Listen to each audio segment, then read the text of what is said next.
One of the most amazing things about the American economy to me is that most people do end up finding jobs. Most college graduates end up finding pretty good jobs. Jobs that allow them to own homes and drive cars and have plenty of food all the time and raise children and generally enter the American middle class and pursue that dream. Doesn't mean that it's easy to find a job. Actually, it can be very hard. But the jobs are out there, and employment prospects, even in the down economy that we've been in for the last few years, employment prospects for college graduates are very good. But it does take work, it takes research, it takes a whole lot of proactive action on your part. And the three podcasts for this final unit are all about some aspect of the job search. And what I want to talk about in this podcast is researching the jobs, both finding the jobs that are out there and learning what the jobs are about. I've met a lot of people in my life who are smart enough to be rich. I haven't met that many people who are smart enough to be happy. And perhaps the most important element of happiness, other than who you marry and settle down with, is what career you go into and what you spend 8 hours or more of every day doing for the rest of your life. Now, people do change careers and change jobs, and you're not going to go into a job right after college that's going to be what you do for the rest of your life. But the direction you go in is the direction that you're going to keep going in until you do something radical to change that direction.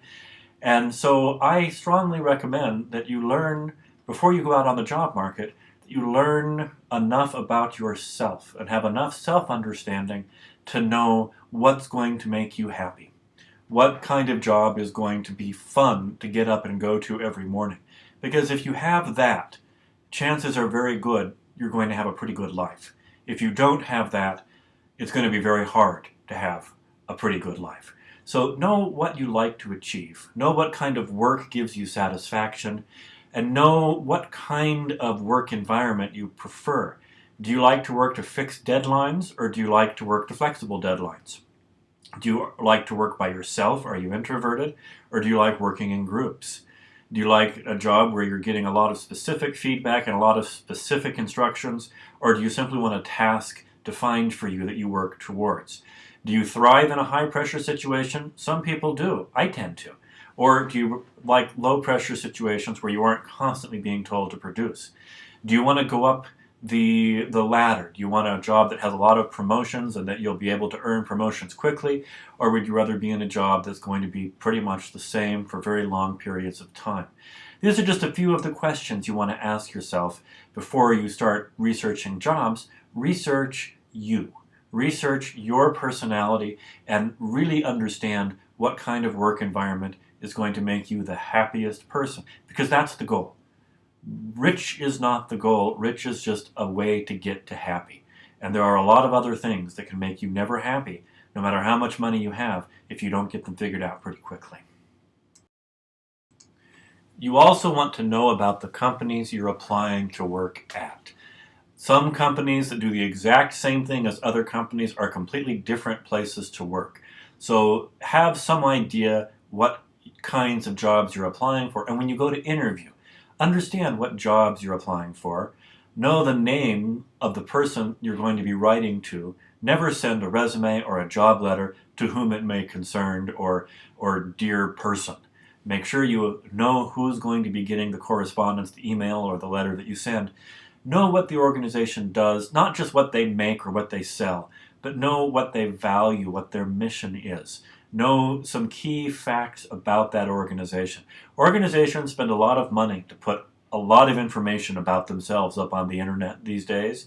And whether you're working for a Fortune 500 company or the local dog and shake, the people who are going to be interviewing you for these jobs will expect that you have spent some time reading the material that they have put out there about themselves, and that you've already screened yourself as a potential employee of theirs. So where do you get information about companies? Well, probably the most important place is their website. Read what they say about themselves. Almost any place you're going to apply for a job is going to have some information on the internet about them.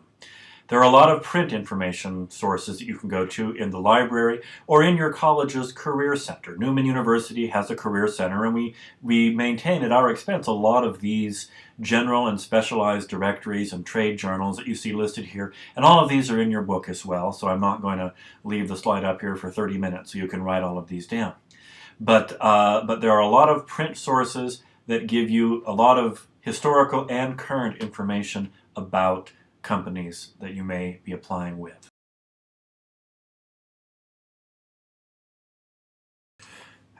As with most contemporary research tasks, it's the internet and not print sources that are going to give you the most reliable and up-to-date information.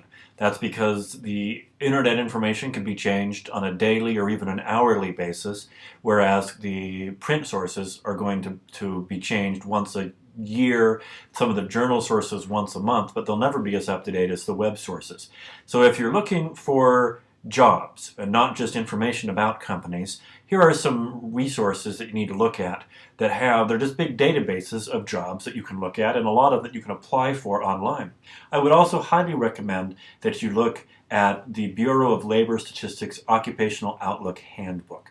This is not a database of jobs, but it's a government document that's put out every year that explains what kinds of jobs there are, gives just hundreds and thousands of different job descriptions, and it gives the salaries you can expect for each job, and it gives the growth of these jobs that's projected over the next few years. So it's a very good place to go to look at what kinds of jobs exist in the fields that you want to go in, and what the outlook is for those jobs 5 years down the road or even 10 years down the road when you may be in a position to apply for them. Another job research tactic that some people use and that your book recommends is the information interview. And this is an interview with somebody that you set up who works in a company. It can be an employer or a manager, or it can be an employee, just somebody who is part of the field you're considering entering. And ask them if you can schedule a half hour to come by and just interview them about the job. This will, first of all, let you talk to somebody and get a good feeling about what the pros and cons of the job are. It will give you some very specific information about companies, and it will also plant a seed in people's mind. Hey, here's somebody who is really interested and they're on top of things, and if we hear from them in a year or two, we may be interested. So schedule interviews. People are usually happy to do this. I've had people do this with me, and I'm always very happy to do it. They want to come into my office and ask me what it takes to be a professor, or what it takes to be an academic administrator. And I'm more than happy to give them a half hour of my time. And if they come back and see me later when I'm hiring and they have the proper credentials, the fact that they have come to see me in this capacity is going to be a moderate advantage. And finally, there's what career counselors call the hidden job market, which sounds kind of sinister, but all that means is that most jobs aren't posted. Most jobs don't appear in job databases or newspapers or job directories. Most jobs are filled informally by people who know people. Estimates are that up to 80% of the jobs in this American economy are filled through word of mouth, are never advertised. Somebody happens to know somebody, because people are comfortable working with people that they know, and they're comfortable getting recommendations from people that they know.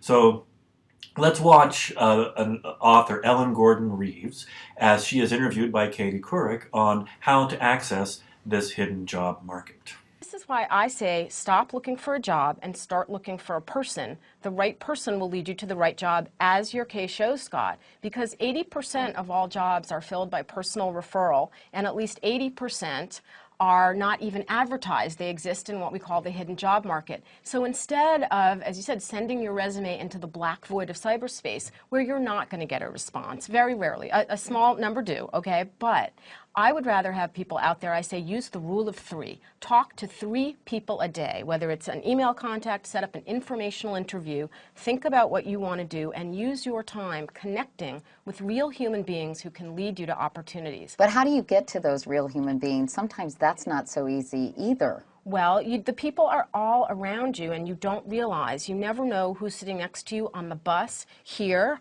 You know, when I need a Wall Street economist, I'm calling Connor now. I'm not a Wall Street economist. Well, you know, Wall Street Journal. Covering Yeah. Wall Street Journal. Sorry, well, I said the wrong thing. So, but you know, talking to people in every setting that you are, and then remembering the settings that are all around you, your schools, your high schools, your colleges, your supermarkets. Talk to the people who cut your hair. Talk to the people on the bus. You do not know where opportunities